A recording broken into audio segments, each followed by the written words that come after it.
What's good, y'all? It's the Demouchets REACT, and we're back with another video. Who we got today, C? Today we're back with another American reaction. So excited about this video. If you're new to us and we're new to you, make sure you scroll down, hit that subscribe button, and turn on the post notification bell because we're on the road to 200K. And we cannot get there without you guys, alright? Join the family. Without further ado, let's get into the video. Let's get it.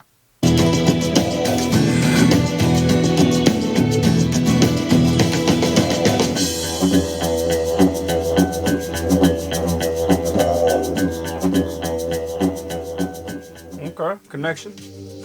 According to Frederick Slater, who was the president of the Australian Archaeological and Education Research Society, an original stone arrangement he and a colleague were investigating throughout 1939 is the Stonehenge of Australia.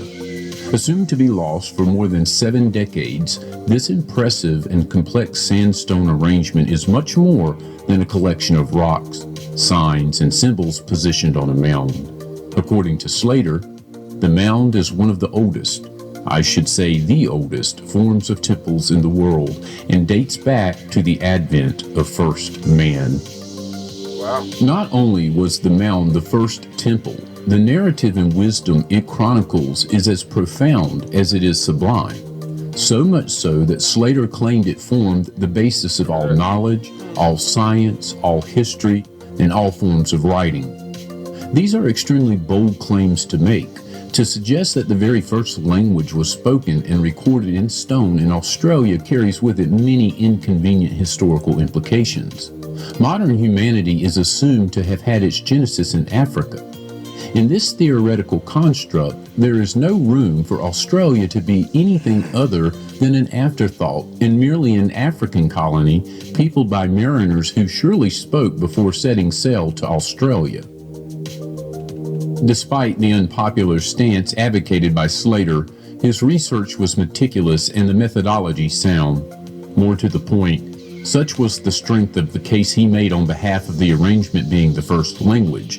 In 1940, representatives of the Australian government approached the farmer who owned the land and threatened to confiscate his land because of these rocks. Within days of the threat by government, the stones were reluctantly bulldozed and the land was left alone.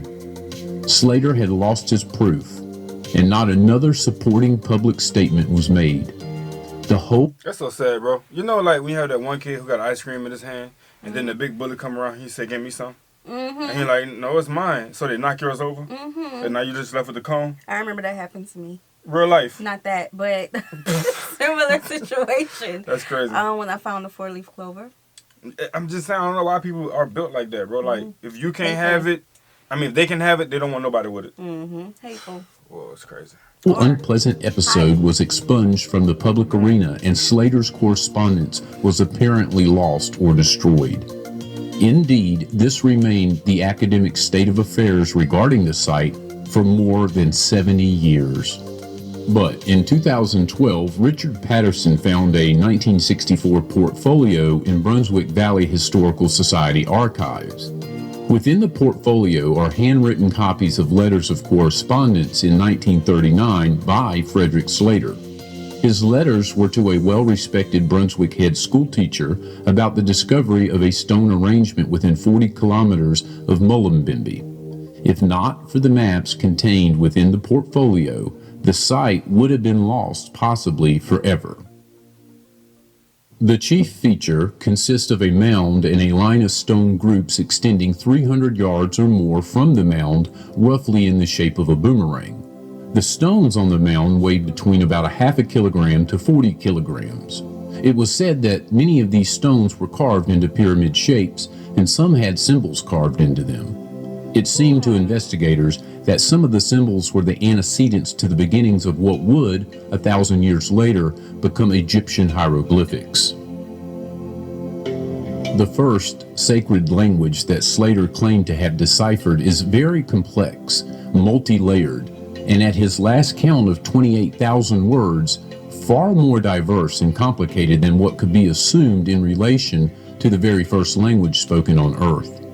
We are of the belief this complex language spread throughout most of the coastal regions of Australia while historical and linguistic texts propose that the first tongue was crude and limited to most basic emotions and objects, which then slowly increased in number and sophistication, here a symbol can have 4 different meanings. This formalized method of communication was made up of numbers, hand signs, stone arrangements, elements, trees, letter sounds, animal shapes, etc. The intricate combination of all manner of apparently unrelated themes and disciplines creating a seamless blend into one formal script is in contradiction to the expected rudimentary linguistic starting point and calls into question many assumptions relating to human ascension and development. Yeah, we're gonna say, ooh, that's a nice photo right there. Yeah, I want to talk about him mentioning how the stones are set up in the shape of a boomerang. Bro, it's like no matter how hard some people try to erase history out, you will never be able to. You have people who are walking proof, right? Walking examples. People are still, there's too many people, too silent at that, and then history is written in stone. Right. You know what I'm saying? So it's like, in what shape or form can you, even think to that far-fetched to say that we can get rid of all of this? I don't see that happening. I mean, that's crazy. I don't know. And of course, the knowledge is passed down with the generations, with the cultures. Yeah. I do know that we have discussed multiple topics pertaining to, not topics, but subjects pertaining to this topic as a whole. And when we came upon the clock in South Africa and how they said that that's one of the oldest forms of the clock, or what is it called? With the sun? Time. Yeah, I know what you're talking about. Time. So it's like, I feel like I'm not a scientist, right? But I've always felt like everything when it comes to religion, time, astrology, all of these different practices plays a part into a bigger puzzle, right? Everything 100%. has its own piece to the puzzle. Oh, yeah.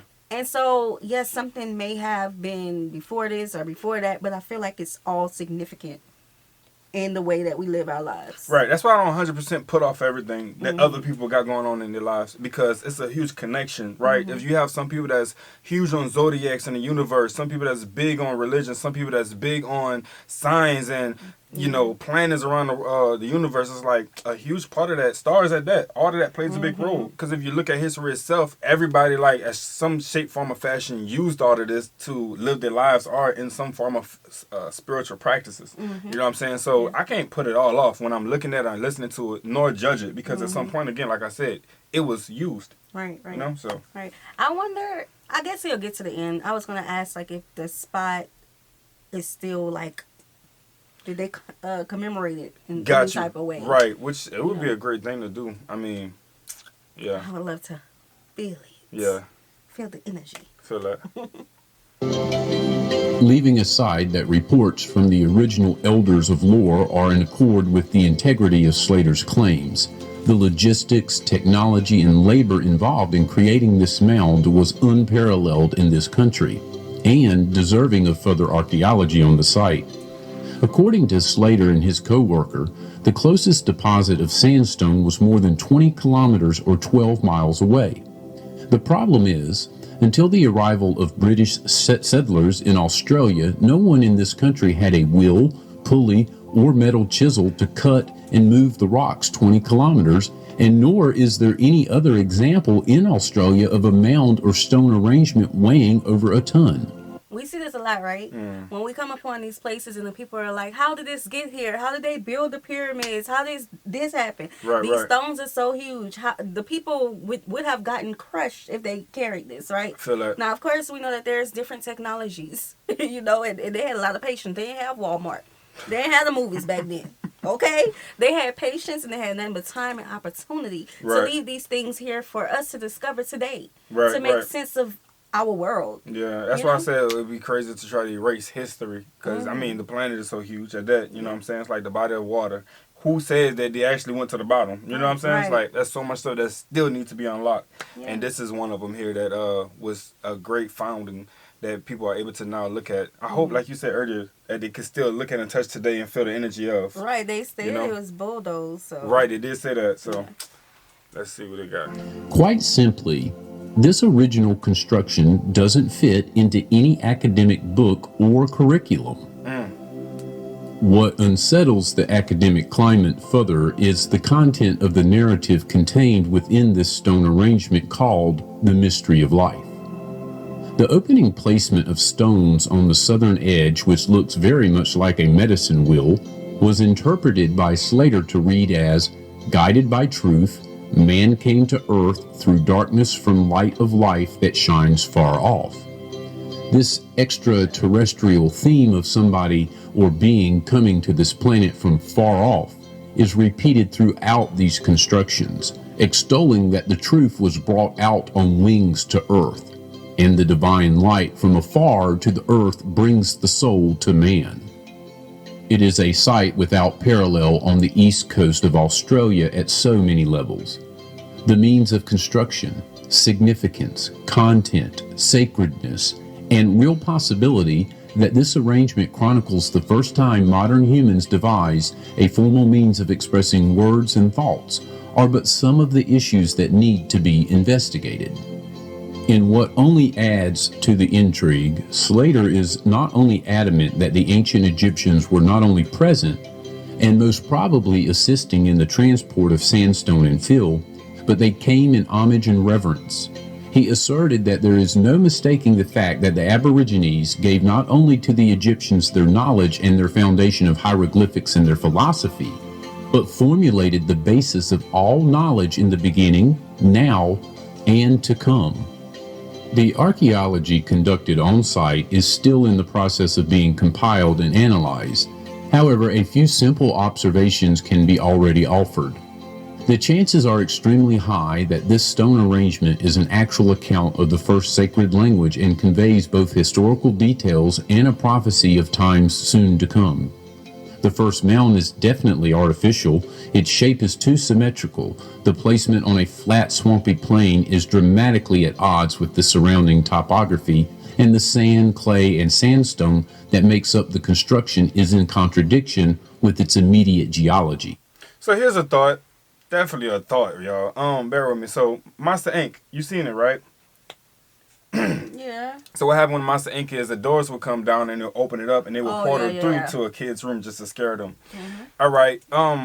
They say I'm just say the thought because I don't want to dive too deep into it. When the sun hits the rocks at a certain time, right? Who's to say that it was a portal for them where they could have just go across the world so easily and landed in different locations, right? And, just transfer the stones back and forth and say, we're going to build this here, because we can just have complete access. Yes, thought, y'all. It's a wild one, right? Sir, I'm okay. Okay. Okay.